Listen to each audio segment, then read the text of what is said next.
Hello BookTube, this is Weekly Reads. I've had a busy reading week this week, so let's get going. So I started the reading week with Tolapao Hanako-kun by AidaIro. I read volumes 8 through 15 and volume 0. So Tolapao Hanako-kun is about a haunted school in Japan. A student, Nene, is told that if she goes to a specific toilet stall, performs a set ritual, she can summon the spirit known as the Tolapao Hanako-san and be granted a wish. Nene goes to the stall, she performs the ritual, and she successfully summons Hanako-san. However, unlike in the traditional form of the story, this version of Hanako-san is not the ghost of a young woman, it's the ghost of a young man, Amane. And using the Japanese honorific system, Amane is, or it would be Hanako-kun rather than Hanako-san. So Amane grants Nene her wish. It blows up on her, and Amane kind of gets her out of it. And in exchange, Nene becomes Amane's assistant. Initially, she just cleans the restroom where his stall is, but later she helps him in his duties regulating the relationships between the living and the supernaturals at the school. There are 7 mysteries at the school, and Amane as the Tolapao Hanako-san is the 7th, and that gives him an authority over the other 6. Joining and other supernaturals at the school. Joining Amane Nene is Ko. He's a young trainee exorcist who initially tries to exorcise Amane, but later becomes close friends with both Amane and Nene, and he joins them in their adventures. There's someone or something who is manipulating the supernaturals at the school by changing their rumors, the stories told about them, making them more malevolent, more violent, more vicious. And this individual is revealed to be Tsukasa, Amane's twin brother, who is a psychotic little shit.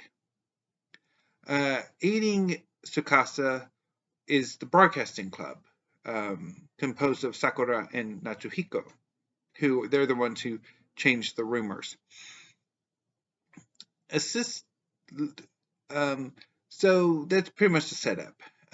Volume 8 is a palate cleanser volume, I would say. Volume 7 was a very heavy volume-long arc, The Hell of Mirrors, which saw the return of Mitsuba and him becoming the representative of the 3rd mystery.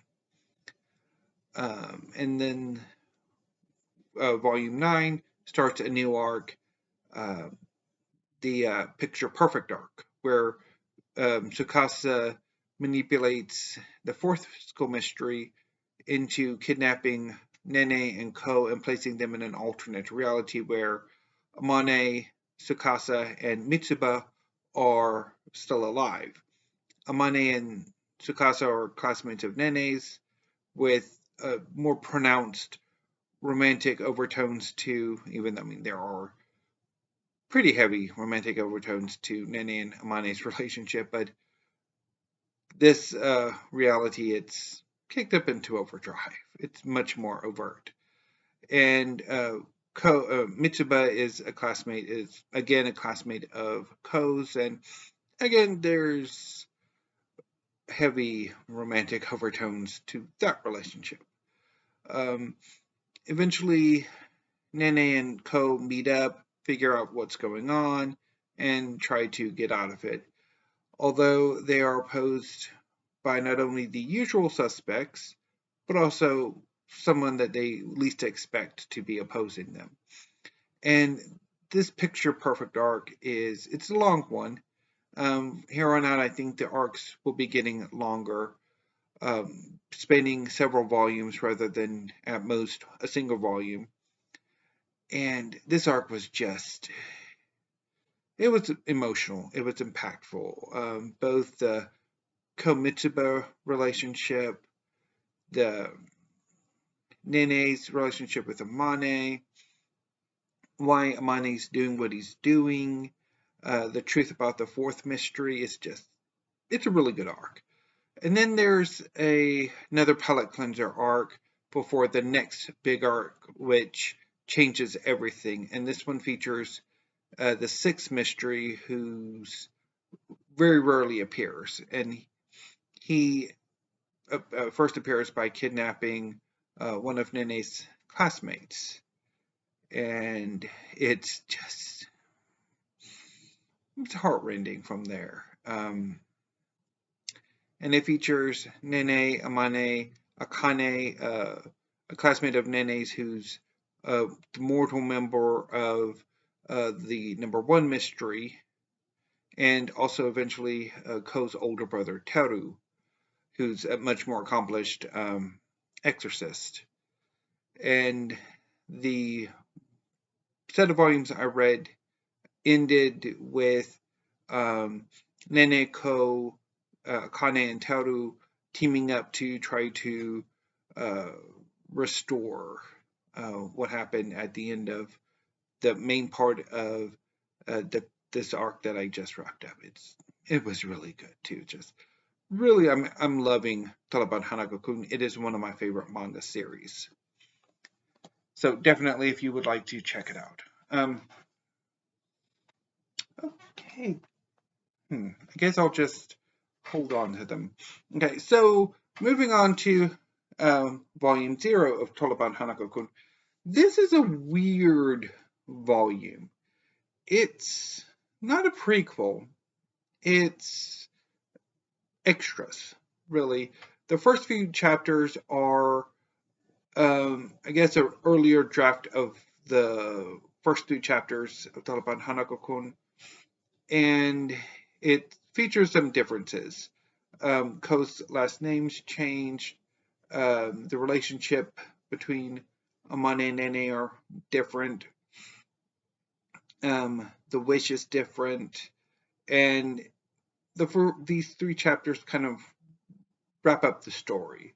So I'm thinking these chapters are an early draft of the pilot that were thankfully worked on.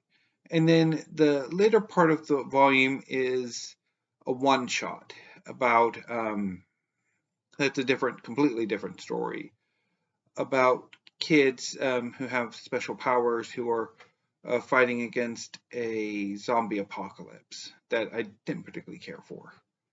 So you probably don't need volume 0, I don't think, unless you're a completionist. But anyway, so that was Taliban Hanako-kun and what I read on Saturday.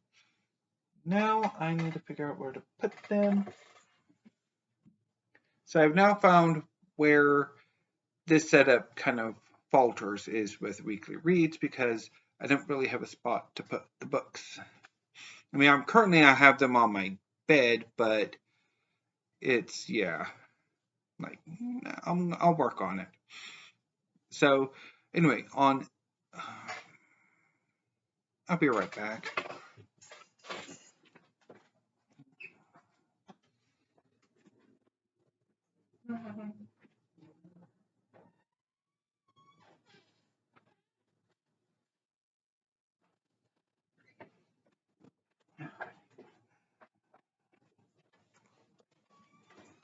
Sorry about that. I forgot a book. I meant to get it, and I completely forgot about it. Anyway, so on Sunday, I bailed on The Cloud Forest by Peter Matthiessen. The Cloud Forest is a travel log about a trip Matthiessen took to South America in the late 50s or early 60s that culminates in, I'm assuming, a very powerful bit of adventure, like a travel writing, where Matthiessen goes on a rover expedition. I built relatively quickly. it's told in a diary way, and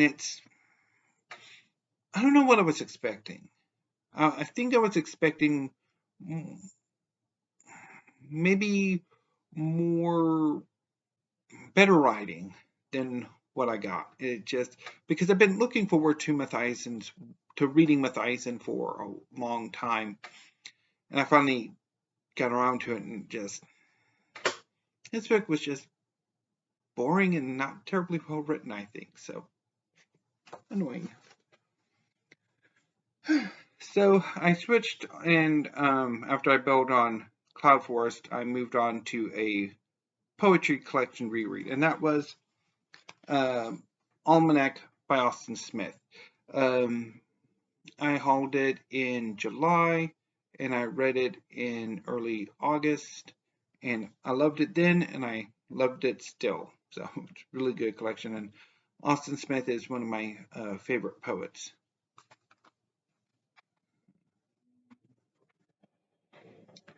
So that brings me to the work week, which was outside of reading incredibly annoying, and in reading was slightly less annoying. So I had some errands to run this week, and they bled into my reading period. And so I didn't quite know what I was going to read. And I'd settled on two books, one that I would read while I was here, and then one that I could take with me if I had to wait. And so the plan was to go do my errands on Monday, but my sister-in-law got a little busy, so we pushed it off to Tuesday, and then I also had to go Thursday for something else. But anyway, so that means on Monday I was able to read the ebook that I was going to read, and that was a second attempt at Love Lessons by Heidi Cullinan, which you can kind of make out. Love Lessons is a gay romance set at a small university, and it's about an upperclassman, Walter, who is promiscuous and doesn't believe in relationships, and Kelly, who is a freshman and very much a romantic, very much wants a relationship. These two are thrust together, and eventually, kind of, I guess, Walter eventually decides that he's willing to be in a relationship with Kelly after any number of trials. I mean, I built on it when I first had to go at this book about 2 years ago, because I think the Bookish Knitter did a romance-themed reading event in 2020 that I wanted to be a part of, because me and romance fiction don't necessarily get on. So I wanted to kind of try that, and the two books I picked out, well, I built on both of them, and I wanted to sort of revisit at least one of them and see if maybe another go might improve things, and it didn't. And it's largely for the same reasons. The sort of the contrivance that thrusts Walter and Kelly together is stupid. It's just stupid. They basically Kelly has a slew of allergies. That means he has to be in a dorm by himself with an air conditioner. The university's in Illinois, so yeah. And Walter had been living off campus, but that situation kind of fell through. And for some odd reason, and like any other university, the school kind of likes to have a bit more control of its students. So basically, with Walter's living arrangements falling through, and instead of being able to find other off-campus housing, he's forced to move back onto campus. And given that it's so late in the year, he's kind of like caught in a heart. Yeah, he's sort of like his rooming options are less than ideal, and he ultimately chooses to room with Kelly. And it's just, there had to have been a better way of doing that, because it's just and that the characters, the writing, it's not very good. So I bailed on it again, and I really wish I could figure out how to delete books from my Kindle. Let's put that over there. So on Tuesday, when I was able to do at least part of my errands, I took along Life and Times of Michael K. by J.M. Coetzee. This won the 1983 Booker Prize. Not entirely sure how, but it did. And I read it because it did come out in 1983, which was my birth year. Life and Times of Michael K. is the story of Michael K., who is a disabled South African who is caught up in a civil war that plagues South Africa, which is a racial civil war that happens during the course of the novel. I didn't like the writing. It was just, the writing wasn't that good at all. So I ended up bailing on it.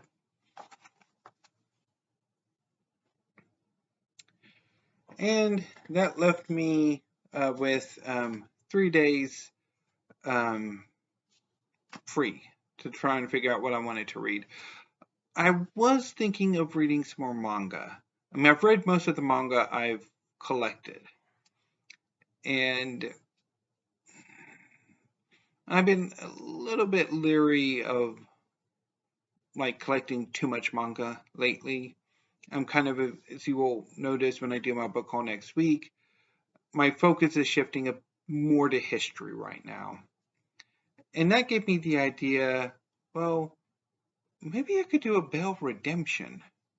Although, if this does count as Bell Redemption, I don't know. So I decided to revisit Waterloo Sunrise by John Davis. This is a history of London in the 60s and 70s before Thatcher. It's a collection of essays that focus on specific aspects of London in the 60s and 70s. And when I first talked about it about a month ago, I mentioned that it's very dense, very in the weeds, very boring, and really for scholars. It's a very scholarly academic work. And I found it boring, and that's why I bailed on it. So, but I decided I wanted to revisit it. Not only because I really wanted to finish it, but I also wanted to try something, and that is to start where I ended last time, rather than having to start over, and see if that might not help. And I think it did. I mean, my criticism still stands. It is very academic, very boring. It is hard to stay up and read. But I'm powering my way through.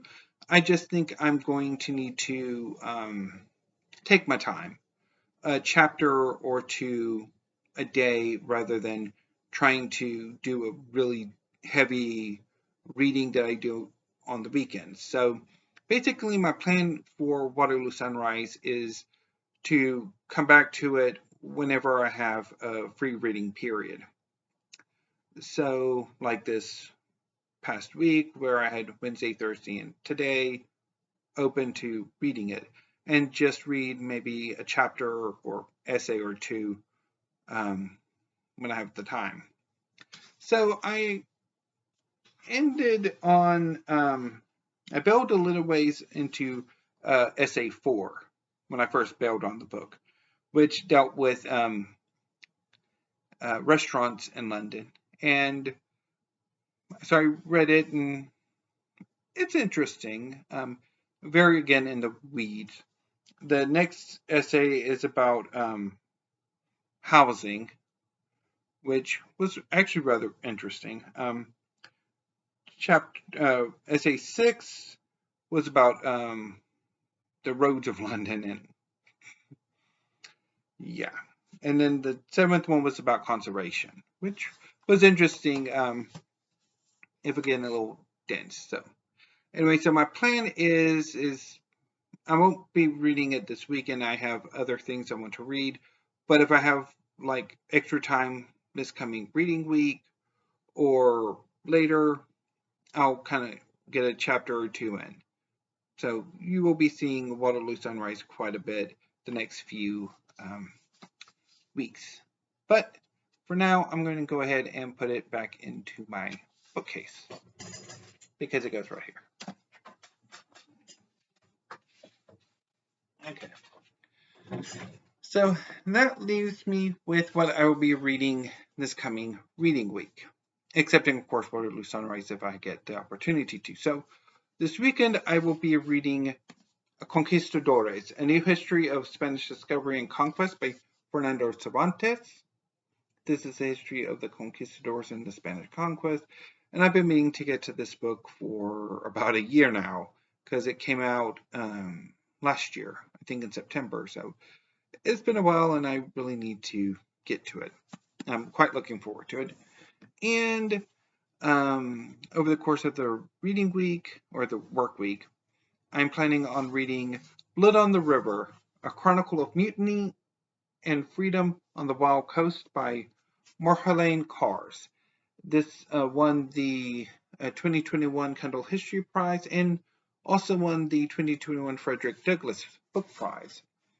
Blood on the River is a story of a slave revolt in Dutch Guyana in the, I think, 18th century. And I've been looking forward to reading this for a while. I've been reading the finalists for the 2021 Kendall History Prize. And so it's time I get to the winner, and I will be doing that this coming week. And look forward to it. And I'm also planning on doing something with the 2022 Kendall History Prize. I've been meaning to do a video on it, but I didn't want to spoil my September book haul, which I will be doing sometime next week because I've got 3 of the shortlist in the haul, as well as one of the long listed books that didn't make it. And I have 2 of the shortlist. No, wait, I have 2 of the shortlist, one that didn't make it, and then I have 2 of the shortlisted books already here. I think I'll figure it out by the time I do that video. But anyway, booktube. So that's my plans for this coming reading week. As far as videos are concerned, I have some tag videos I want to do. The end of the year book tag is starting to make the rounds. Also want to do a discussion video on the Kendall History Prize and also the Bailey Gifford Prize, which I have 2 books on the long list for that. And anything else that comes to mind, hoping I can do them because I stink at discussion videos. Also, I'm going to do the history side of my September book haul. And which I might do on Monday instead of waiting until Friday. And then I think from here on out, my book hauls will be whenever I get books in, rather than doing them all at the end of the month. So see how that works out.